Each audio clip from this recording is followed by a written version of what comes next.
2025 में विप्रो के हर 100 एम्प्लॉयज़ में से 14 जो हैं वो कंपनी छोड़ गए और इसी पीरियड में टीसीएस ने अपना हेड काउंट कम कर दिया। लेकिन आईटी सेक्टर के लिए एम्प्लॉयज़ इतना मैटर क्यों करते हैं?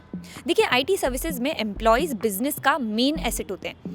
प्रोजेक्ट डिलीवरी स्टेबल तब होती है जब टीम स्टेबल होती हैं, इसलिए एट्रिशन और हेड काउंट ग्रोथ दोनों ही बहुत इंपॉर्टेंट होता है। FY26 के थर्ड क्वार्टर के डेटा के हिसाब से विप्रो का वॉलंटरी एट्रिशन 14.2% था, यानी पिछले 12 मंथ्स में 100 में से लगभग 14 एम्प्लॉयज ने एग्जिट लिया। पर ये सिर्फ विप्रो का केस नहीं है। सेम पीरियड में इन्फोसिस का जो एट्रिशन था वो अराउंड 12.3% था, HCL टेक का 12.4%, TCS का 13.5% और LTI माइंडट्री का 13.8%।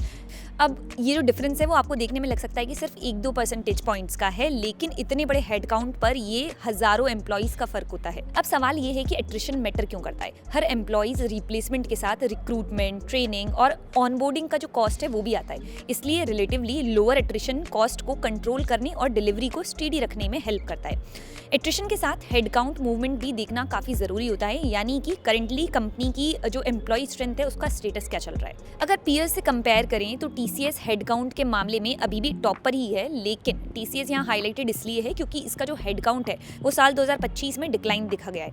ये 5,82,000 के अराउंड रहा, जहाँ पूरे साल 2025 में 25,000 के अराउंड की नेट डिक्लाइन थी।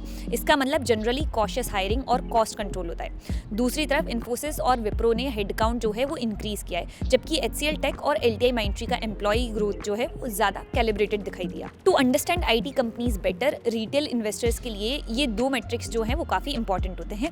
एट्रिशन यानी कि टीम की स्टेबिलिटी दिखाता है, हेड काउंट यानी कि फ्यूचर डिलीवरी कैपेसिटी। अगर कंपनी अपना हेड काउंट बढ़ा रही है तो उसका एक मतलब ये भी हो सकता है कि कंपनी इन फ्यूचर ग्रोथ को एक्सपेक्ट कर रही है। और यहाँ पर आप ये भी ध्यान रखें कि सिर्फ एक कंपनी का डिसीजन देख करके हम ये डिसाइड नहीं कर सकते हैं कि उस सेक्टर में क्या चल रहा है। इसके लिए आपको पीयर कंपैरिजन जो है वो करना बेहद जरूरी होता है। अब अगर आपको ये वीडियो इन्फॉर्मेटिव लगा है तो इस वीडियो को लाइक करना मत भूलना। Investment in the securities market is subject to market risks. Read all the related documents carefully before investing.